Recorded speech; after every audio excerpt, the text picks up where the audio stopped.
Yahoo! Hello again mga masters! And of course, mga ka-G. Kamusta po ang lahat? At syempre, maraming salamat uli sa inyong pagsubaybay at pagbigay ng inyong oras, love and support sa ating daily vlogs. It's all about G, the Green Iguana. So ito po tayo, another day, another morning. Kakampisa po ng araw natin. At si G po ay nakaset up na. Before ako mag-start mag-video ay sinet up ko na. Nilagay ko na yung kanyang pangalang G. Napalitan ko na yung pong tubig niya. At yung kanyang turf ay nalagyan ko na po ng nasprayan ko na ng tubig. And ngayon ay timing din at nag-on ng kanyang humidifier. Ang tubig po ni G ngayon ay warm na yan. Nalagyan ko na yan kanina pa. Bago ako maligo ay inayos ko na po yung kanyang tubigan. Hindi ko na po na-videohan kasi napakita na rin natin yan kung paano gawin yan. So si G ngayon ay lalagay natin sa tubig niya. At baka gusto niya, patayin muna natin yung kanyang humidifier. Lagay natin si G sa kanyang tubig kasi warm water na yan. Kaya gusto niya yan ang ganyang temperature ngayon. Kasi malamig kasi ngayon dito sa amin yung temperature. Pero sa loob ng bahay naman syempre may heater naman. Pero syempre may ano din, may factor din yung temperature sa labas. So kunin natin si G at ilagay po natin siya sa kanyang swimming pool. Ito pa si G natin. Lagay natin si G sa kanyang pool. Tingnan natin kung malilig, kung gusto niyang maligo. Kasi option niya naman yan kung gusto niyang maligo or hindi. Basta importante ay nalagay na po natin siya sa kanyang pool, sa gilid ng kanyang pool. Yun. So depende na yun kay G natin kung gusto niya. Kung i-hide natin to yung konti yung kanyang lights para hindi siya mag-reflect. O G, punta ka na sa tubig mo. Wanna go to your water now? Go. Your water is warm and nice for you. Take a warm bath now. It's up to you if you want it or not. I'm just gonna put your feet there. Okay. It's up to you if you want it or not. Alright, sa mga ka-G, mga ka-masters. Mga masters, siyempre, taos puso pa rin ako nagpapasalamat po sa inyo sa patuloy niyong pagpapanood ng ating daily vlogs all about G, our Green Iguana. Sa pong karangalan po na every time po na nagpe-premiere po ako ay nandyan palagi kayo. At wala naman tayong ibang gagawin kundi gawing presentable. At I'm always doing my best to make sure na okay yung kanyang mga videos at hindi po siya boring. So I hope na every time na may mga ganito ay magugustuhan nyo rin at tinatry ko rin may ma-learn po kayo every time na meron tayong videos. Alright, so magpe-prepare na tayo ng kanyang food. Ito yung kanyang tubigan. May konting tubig. Sobra pala. Okay, ito lang yung kunting tubig lang, ganyan lang. At syempre, para sa kanyang pagkain to ha. At syempre, lalagyan na natin yan ng ocean minerals. Ang ating ocean minerals, 10 patak yan. 1, 2, 3, 4, 5, 6, 7, 8, 9, 10. 10 patak yan. At ngayon po ay pure pellets pa tayo ngayon. Di tayo po nabibigay sa kanya ng gulay. Kahapon po ay bumili na po ako ng kanyang gulay. So, 2 klaseng packs yung binili ko sa kanya. May mix super greens na gulay at ang kanyang tawag dito spring mix. So halo-haloin muna natin para humalo yung minerals sa tubig. At syempre ito yung ating food, dried food niya, feeds niya. At ang kanyang feeds po ay isang scoop yan. Ito muna siguro, yan, ito na. Ganyan kadami muna yung lalagay natin kasi lalagyan din natin siya ng konti ng kanyang mga turtle feeds niya turtle feeds.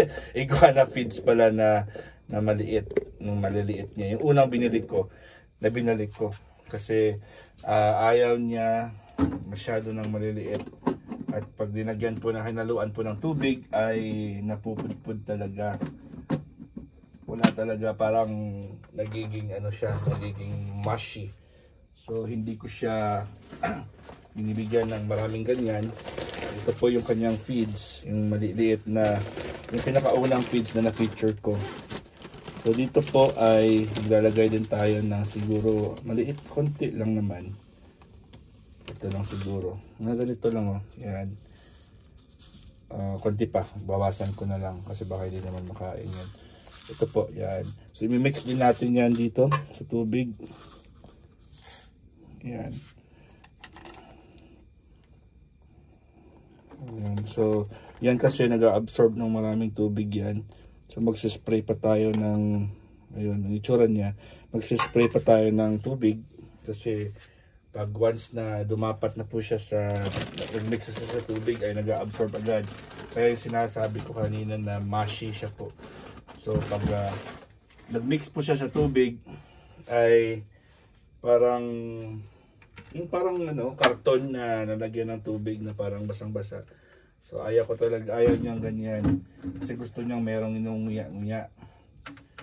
So maganda naman talaga pag may inunguya-nguya kasi sa parang liquid na. Alright, so sprayhan natin konti ng tubig. Kasi parang kulang ng tubig natin. Ayan. Okay na yan. So i-mekos-mekos na natin yan. Mekos-mekos. Ayan na. At medyo soft na rin siya. Ayan. Pero hindi siya gaano ka-soft. Kasi pag super soft siya, ay ano yan, ayaw niyang kainin yan. So saan po natin ilalagay ito? Siyempre, babalik na natin ito sa kanyang lalagyanan. Sa clip-on niya na food tray. Food tray niya. Siyempre, tray ba yan? O, no? Kung alam kung paano sasabihin yan. So, syempre, dahil feeds po ang lahat, as much as possible, ilalagay natin yan sa corner lahat. Saan ba? Ito, tinatago ko ito yung pangalan dito sa gilid. Wala lamang para ano din, malinis tingnan. So, tinatago natin ito yung pangalan dito sa gilid at so yung pagkain lahat nandun sa gilid. Kasi wala tayo munang gulay. So, ito yung itsura niya, oh. Yan. Kasi minsan, pag ano, pumapatong si Jill, pinapasok yung paa niya dito, yung kamay niya. Yan. Alright, so okay na po tayo dito. Ito na yung setup ni G sa kanyang morning routine niya. At ayun na. Parang wala siya, parang hindi pa siya naliligo. Subukan natin kung gusto niyang gusto niyang basain yung katawan niya. Siyempre, paano natin yan, unti-unti nating basain yung kanyang likod. At mainit yung tubig, warm water lang po siya, hindi siya gaano kainit. Pasok na natin yung kanyang paa. Yan. As you can see po ay nagsishedding pa rin si G natin. Ito po, nagsishedding pa rin siya. At sa ano, everyday naman kasi parang nagsishedding sila. Hindi naman siguro araw-araw, pero once in a while po ay nagsishedding po kasi nature din nila yan. Hindi mo mapipigilan yan kasi reptiles nagsished talaga yan. Ayan. Ayun. So upo na, G, upo ka na kasi magliligo na tayo. Daddy's gonna give you a bath. Ayun, there he goes. So G is taking his bath now, of course, sa tulong po ni Daddy Master. At hindi ko muna binuksan yung pintuan kasi super lamig sa labas. Kaya ito lang. Siguro po ay bibili na po ako ng UV light niya within this week. Kasi parang hindi tayo okay na. It's okay. Parang hindi tayo makapag sunbathing kay G sa umaga. Kasi super lamig. At before po ako pumunta ng clinic po ay hindi talaga pwedeng mabuksan. Hindi ko, di ba? Kasi sa El Paso kasi yung weather namin ay bipolar. Like I said before, pag sinabing bipolar, biglang uminit, biglang lumamig yan. So hindi mo talaga mapipredict. Napipredict naman nila po sa weather prediction nila sa internet, sa Google. Pero hindi naman talaga accurate kasi biglang nagpapalit-palit yung weather. Halimbawa, pumasok ako ngayon sa clinic, papunta na ako ng clinic after nito, ay super lamig pa ngayon. Hindi naman siyang winter na winter talaga, pero malamig lang siya. And then eventually later, before kami lumabas for lunch, ay mainit na naman. So kung yung damit mo ay malaki, or ano pala ay thick clothes yung gagamitin mo pang winter, paglabas mo for lunch break, pag lumabas kami ng niladi at kumain, ay papawisan ka talaga kasi mainit na. So kailangan talaga pagpunta ako sa clinic ay nag-scrub suit lang po ako, and then nagja-jacket.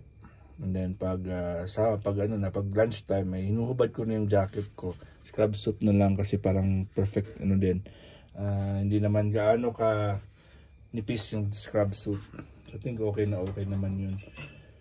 Anyways, maraming salamat ulit sa inyong lahat, sa inyong love and support sa ating bidang-bidang si G, the Green Iguana. At sa lahat po ng nanonood dito ay I hope na nalalove nyo, nampisahan nyo na ring mahalin ng ating bidang-bidang si G. Kasi si G po ay very lovable yan. Maliban lang sa kuko niya na hindi talaga natin maiwasan. Ito naman ang ginawa na sa akin. No? Ito, dali, pakita ko sa inyo. Ang ginawa ni G sa akin na naman kagabi. Ayun, dami naman akong scratches. Dahil po kami ay nag-video ni G. Gumawa pa kami ng mga Christmas greetings. So, kinuha ko siya at pinaglaruan ko si G. At ayun, nakakapit po siya sa akin. Isang kamay lang po kasi isang kamay nagbibideo. Kaya lahat ng mga kuko niya ay nakabaon sa aking balat. Pero mabilis na naman to mag-heal. Kasi healthy naman tayo at uminom naman tayo ng vitamin C, uminom naman tayo ng mga glutathione supplements. Siyempre ako nag-glutathione ako kasi liver detox po yan. Hindi po yan pampaputi lang. So, isa sa mga supplements ko yan, ang L-glutathione. At meron din tayong ocean minerals. Siyempre, yung glutathione ito yung ocean minerals. At kasama po nito ng ating ocean minerals sa isang company ay glutathione. Sa company na Classic World ay yung ating glutathione. So, umiinom din ako niyan araw-araw. And then good for 6 months ko yan na iniinom straight. And then pagkatapos ng 6 months ay nagpapahinga po ako ng 3 months. And tinatawag nating resting phase. And then after nyan ay babalik ulit ako ng 6 months. So last December 1 ay nag-umpisa na po ako ng aking first month. So another 6 months yan.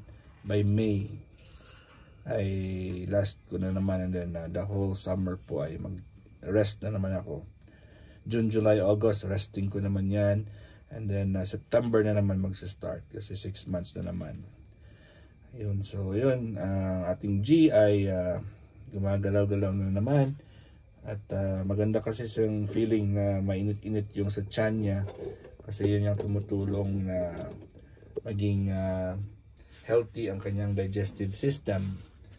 Kasi pag malamig yung tiyan ay syempre di gumagalaw yung mga pagkain. Mga bituka niya di gumagalaw. Pero pag mainit yan at warm or warm lang, ay well circulated yung kanyang bloodstream. Katulad din yan sa atin mga tao. So sinasuggest ko po at yung katawan po natin, yung human being po is a warm-blooded creature. Warm-blooded po tayo. So try your best po na iwasan po yung cold drinks. Kasi every time na uminom kayo ng cold, lahat ng kinakain nyo na malagkit at oily at may sugar, ay mag-hard rock solid po yan. So magkakos yan ng bara sa katawan natin, sa ating lalamunan, sa ating tiyan, stomach. Pag sinabi natin tiyan, stomach yan, at saka intestines natin. And then eventually, may magkakos din yan ng clogs sa ating circulatory system like veins and arteries. Yan din ang cause ng ating mga varicose veins. Minsan meron tayong mga tinatawag na blockages sa ating heart, sa ating circulation. So yun yung mga cause. And eventually pag maraming kang ganyan ay very high risk ka po for what we call stroke. Alright, mga masters, okay na po tayo ha. Ito na mo tayo kasi 15 minutes na tayo sa ating premiere. At kita-kits naman tayo ulit sa next vlog. Bukas na naman ulit sa ating All About G, the Green Iguana. God is great. Yahoo!